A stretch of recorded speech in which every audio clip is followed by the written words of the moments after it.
आदिशक्ती मुक्ताबाई की जय। इतस्ततो तार्किको मार्जारः। व्यर्थ तर्क करणारा व्यक्ती मांजरीच्या जन्माला जातो। कक्षागार्धा हकः खद्योतः। दुसऱ्याचे घर जाळणारा काजव्याच्या जन्माला जातो। न्यासापहारी चाणपत्य। दुसऱ्याच्या ठेवीचे अपहरण करणाऱ्या माणसाला मूळ बाळ होत नाही। रत्नापहारी चात्यंत दरिद्र। रत्न चोरणारा व्यक्ती अत्यंत दरिद्र होतो। धान्य हरणानमुषकः। धान्य चोरणारा उंदराच्या जन्माला जातो। देवलश चांडालः। देवाचे खाणारा चांडाल योनीला जातो। मातृवधो अंधत्वम्। आईचा वध करणारा आंधळा होऊन जन्माला येतो। वार्धुषिकः कूर्म। व्याज घेणारा कासवाच्या जन्माला जातो। ऊर्णनाभो नास्तिकः कृतघ्नश्च। देव न मानणारा व उपकाराची जाणीव न ठेवणारा कातिंगीच्या जन्माला जातो। परद्रव्य हरणात प्रेतः। दुसऱ्याचे धन चोरणारा प्रेत योनीला जातो। दुसऱ्याचे धन चोरणारा शरणागत त्यागी ब्रह्मराक्षस। आपल्याला कोणी शरण आला व आपण त्याचा त्याग केला तर आपण ब्रह्मराक्षस होतो। मृतकाध्यापक शृगालः। पैसे घेऊन अध्यात्मविद्या शिकवणारा कोल्ह्याच्या जन्माला जातो।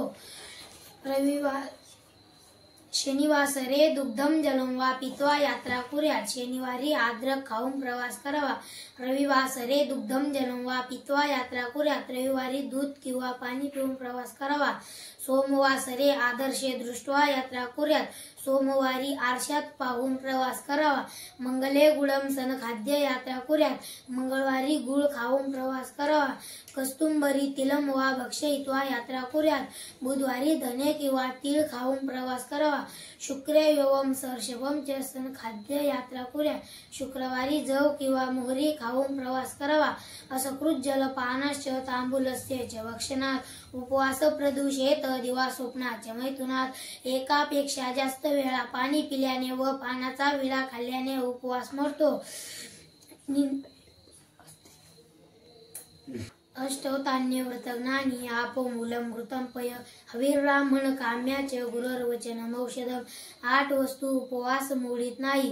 पाणी, फळ, मूळ, दूध, तूप, ब्राह्मणाचे वचन, गुरुचे वचन आणि औषध।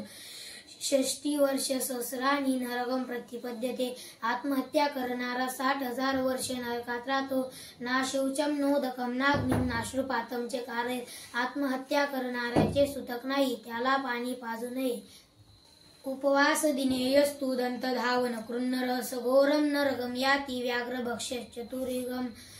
उपवासाच्या दिवशी दात घासू नये। उपवासाच्या दिवशी दात घासणारा घोर नरकात जातो, त्याला 4 युगापर्यंत वाघ खात राहतो।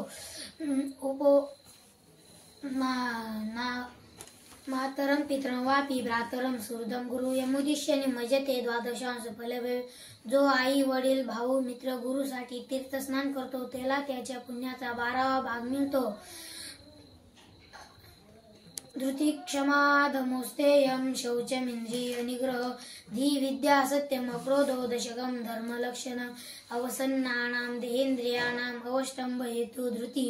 कष्टलेल्या देहेंद्रियांना धरून ठेवण्याला कारण जी मानसिक शक्ती असते तिला धीर, धृती, करेज असे म्हणतात। उदाहरणार्थ हरिश्चंद्र, पांडव, प्रल्हाद। धीर जाण्याचे ठिकाण काम, क्रोध, लोभ, भय, व्यसन, शारीरिक कष्ट।